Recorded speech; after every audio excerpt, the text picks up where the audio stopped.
좀 소화가 잘 안 되고 그럴 때 네. 죽을 먹으면 저는 좀 속이 편해지는 그런 경험이 있었는데 그게 좀 더 좋은 건지 아닐 건지 잘 모르겠어요. 자, 하나, 둘, 셋.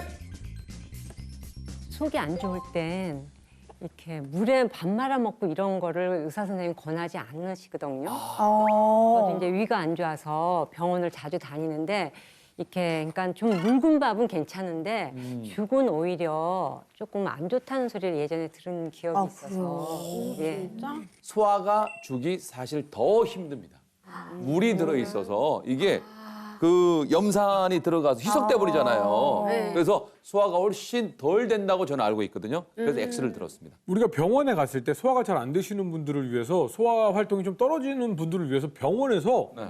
미음이나 죽을 내줘요. 네. 맞아요. 병원이 그러면 사람 살리는 데인데 사람 죽이려고 죽을 내주겠어요? 저 바꿔도 되나요? 네, 그럼요. 네.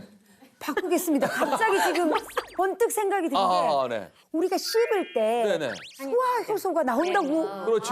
배웠던 것 같아요. 그렇지. 고등학교 때. 배우신 소화 아밀라제인가? 네. 그게 이렇게 나오면서 네, 마치. 그래 X네. 방청객분은 바꾸셨어요? 네, 저도 바꿨어요. 제가 설득력 있었죠. 갑자기 맞아요. 아밀라제가 생각난 거예요. 소화 효소. 그러면 맞습니다. 우리 교수님의 답이 진짜 중요합니다. 자, O냐, X냐? 두둥. 정답은요? 정답은 X입니다. 그렇지. 나 바꾸길 잘했어. 맞아. 아밀라제가 맞나 봐. 우리가 죽이라는 거는요, 저작 활동을 미리 조리할 때 만든 것 뿐이지. 그렇죠. 아밀레제나 소화효소제가 죽에는 안 들어갑니다. 또 죽 먹고 바로 삼켜버리잖아요. 아까 누가 말씀하신 것처럼 물에 말아 먹으면 안 된다는 이유가 씹는 활동도 안 하고, 그다음에 소화제 섞는 것도 안 하고 바로 위로 들어가니까 위가 오히려 기분 나쁘죠. 그래서 만성 위염을 갖고 있는 사람은 죽을 달고 산다는 사람이 있어요. 맞아요. 만성 위염. 그 죽 때문에 만성 위염이 생긴 거예요. 오히려. 아니 이거 되게 굉장히 중요한 이야기인 것 같아요. 얘기입니다. 왜냐하면 진짜 중요해요. 저희 시어머니도 속이 항상 안 좋으신데 그래서 미음이나 죽 같은 걸 항상 드시는데 오늘부터는 안 돼. 어머니 드시지 말고 그냥 밥을 드시라고 해야 되겠어요. 혹시 다른 질문 있으실까요? 저 평소에 위경련이 자주 일어나는데 이런 경우에는 만성 위염인가 그게 궁금합니다. 자, 하나, 둘, 셋. 오, 야, 우리 주님 완전 혼자만. 아니 만성과 네. 급성은 다른 겁니다. 위경련은 그 순간에 확 오는 거고 만성이라는 건 계속 그 증세가 이제 상시 달고 사는 건데 위경련이 갑자기 생겼다고 해서 만성이라고 할 수는 없죠. 저는 그냥 스트레스 같은 그쵸. 거 받으면 그런 게 그쵸. 자주 올 것 같아요. 맞습니다. 아, 스트레스 일시적인 때문에 거다. 그런가? 그러니까 일시적인 거다. 네, 네. 자, 저 질문을 잘 보세요. 이런 증상이 자주 나타나면 자주 나타나면 네. 노란색이 아니고. 위경련과 위염은 다른 거예요. 아까 말씀드렸잖아요, 교수님이.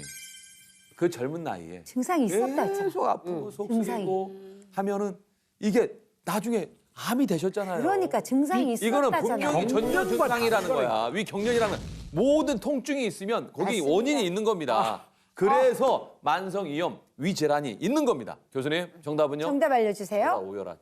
정답은 X입니다. X라고요? 그러니까 위에서 일어나는 경련 증세하고 위염 증세하고는 별개입니다. 다른 병이다. 별개라고요. 얄미워 정말. 그러니까 다른 병이에요. 쉽게 말해서 경련은 위 조직이 발작 증세를 일으키는 거예요. 발작 증세를 일으키는 대표적인 것이 그 담석이나 급성취장염이나 담석. 이러한 경우에는 발작 증세를 일으키고 물론 위염에 있어서도 발작 증세가 일어날 수가 있어요. 계속 자극성이 있는 음식을 먹을 때 또 술을 계속해서 먹을 때 위가 발작 증세를 일으킵니다. 근데 만성 위염이 있다고 해가지고 발작 증세가 나타나는 건 아니니까. 그렇군요. 그래서 위경련이라 생각되는 통증이 있다면은 반드시 경련을 일으킬 수 있는 어떤 질환 상태가 내 몸에 생겼다고 생각하고 그거는 일반적인 진단으로서는 안 되고 전문의의 진단이 꼭 필요한 상태라고 봅니다. 경련은 하여튼 전문의의 진단이 필요합니다. 네.